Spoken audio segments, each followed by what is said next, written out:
아직까지 시장 마이너스권입니다. 그런데요, 시장이 워낙에 좀 안 좋다 보니까 조금만 개선이 돼도 상당히 좀 크게 와닿나 봅니다. 현재 코스피 지수 낙폭이 0.81%로 많이 줄었습니다. 1940선 회복이 됐고 또 기관도 전반적으로 매수 전환 현재 나타나고 있는 상황인데요. 이제 좀 바닥이라고 확신을 해도 되는 걸까요? 내일장은 좀 기술적인 반등, 양시장에서 기대해봐도 되는지 이야기 들어보겠습니다. 대신증권의 이경민 연구원입니다. 안녕하세요. 네, 안녕하십니까. 네, 시장이 상당히 좀 어렵습니다.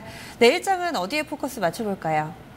네, 무엇보다도 미국 FOMC 회의로 공개 이후에 글로벌 금융시장이 어떻게 반응하는지가 중요할 것으로 보고 있고요.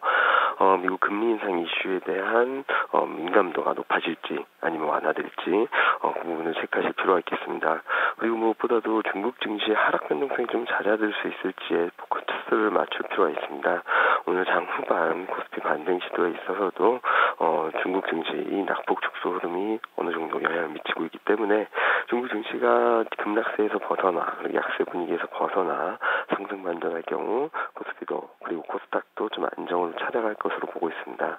그리고 오늘 장중 기록한 코스피 1110선 그리고 코스닥의 640선 지지력은 어느 정도 좀 기대해봐도 좋지 않을까 하는 생각을 하고 있는데요. 물론 추세적인 흐름을 좀 전환될 거다라고 장담드리긴 어렵지만 단기적인 급락세는 좀 잦아들지 않을까 예상을 하고 있습니다. 드라마틱한 V자 반등보다는 그래도 좀 바닥은 다져졌다라는 데 의미를 둘 수 있겠네요. 그럼 해외 변수부터 조금 더 차근차근 보겠습니다. FOMC 회의로 공개된다고요? 어떤 내용 담길 것으로 예상되나요? 일단 큰 변화 가능성보다는 9월 금리 인상 그 가능성을 높일지 낮출지 그러니까 기정사실화할 수 있을지에 대한 여부가 중요하다고 보고 있고요. 이보다는 시장이 어떻게 해석하는지를 주목해 봐야 될 것 같습니다. 같은 내용이라도 매파적 아니면 비둘기파적 해석을 하는지가 중요한데 일단은 최근 글로벌 금융시장이 불안하다 보니까 더 나쁜 매파적으로 해석하기보다는 비둘기파적으로 해석할 가능성이 높지 않나는 생각을 하고요. 특히 오늘 7월 CPI, 미국의 7월 CPI 발표가 예정돼 있는데 예상치는 전월보다 부진한 0.1%로 전망을 하고 있습니다. 이 경우 물가 상승률이 좀 낮다는 점도 시장 자체에 미국 금리 인상 이슈가 더 부각되기보다는 조금은 잦아들지 않을까라는 생각을 하고 있습니다. 다만 유가 반등세가 어제 좀 반등을 강하게 했는데 이런 반등 흐름이 지속될지 여부가 아마 코스피 그리고 글로벌 금융시장에 있어서 소재 그리고 에너지 업종들이 반등 시도에 힘을 실어줄 수 있을지 주목해볼 변수로 생각을 하고 있습니다. 네, 그리고 이 중국 증시가 휘청되면서 아무래도 중국과 좀 밀접하게 움직이는 이 구리 가격이 6년 내 최저치를 나타냈다. 뭐 이런 소식도 있던데요. 그 밖에 상품 시장 쪽에서 우리가 힌트를 얻어볼 만한 부분은 없을까요? 상품 시장 같은 경우는 연중 최저치며 수년 내 최저치까지 경신하고 있는 상황인데요. 무엇보다도 중국과의 경기 불확실성 그리고 금융 불안이 이어지면서 신흥국 불확실성으로 이어졌고 여기에 유럽의 GDP 성장률, 2분기 GDP 성장률이 예상보다 부진했고 그리고 일본도 마이너스 성장을 하면서 글로벌 경기에 대한 신뢰가 좀 약해졌기 때문이 아닌가라는 생각을 하고 있습니다. 이런 측면을 보자면은 아마 이번 주 금요일이 중요 분기점이 되지 않을까라는 생각을 하는데요.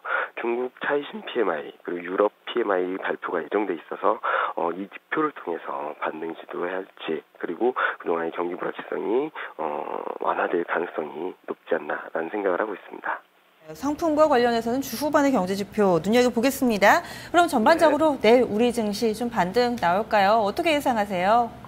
일단 코스닥 시장의 중기 추세적인 흐름, 상승 추세는 일단 락된 것이 아닌가, 그러니까 하락 추세 전환 가능성도 높아지고 있다는 생각을 하고 있습니다.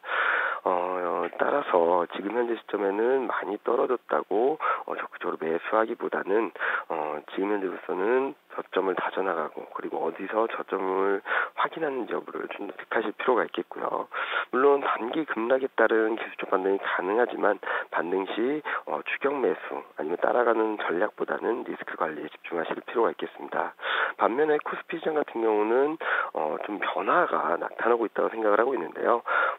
많은 업종들이 약세를 보이고 코스피 약세 분위기도 지속되고는 있지만 IT, 자동차, 은행 업종에 외국인 순매수가 집중되고 이들 업종이 반등 시도가 계속적으로 이어지고 있다는 점을 감안해 봤을 때 코스닥 하락 변동성이 완화될 경우 코스피 대형주 중심으로 분위기 반전이 가능하지 않겠나라는 생각을 하고 있습니다. 따라서 코스피 시장 같은 경우는 IT, 자동차, 은행 업종 중심으로 대응 전략을 가져가셔도 좋지 않나라는 생각을 하고, 앞서 말씀드렸듯이 화학이나 원자재 가격 반등 시도가 가셔야 될 경우 유가나 원자재 반등 시도가 가셔야 될 경우 화학 그리고 비금속 광물 업종에도 한번 관심을 가져보실 필요가 있겠습니다. 네, 고맙습니다. 네, 감사합니다. 네, 시장의 상황을 두고 이렇게 좀 조정을 받은 이후에 가던 이 중소형 섹터가 계속 갈 것이다라는 의견과 또 그 정반대점에는 이제 시장의 패션이 바뀌었다, 많이 좀 밀려난 종목, 낙폭과대 종목을 보자 좀 의견이 양분되고 있습니다. 지금 이경민 연구원 같은 경우는 서서히 오늘장에 좀 반등 나오고 있는 대형주, 낙폭과대주에 대한 관심 권하고 있는데요. IT, 자동차, 은행이 여기에 꼽혔습니다. 이제 동시효과 구간 진입했습니다. 잠시 후 2부에서 동시효과 중계석 짚어보겠습니다.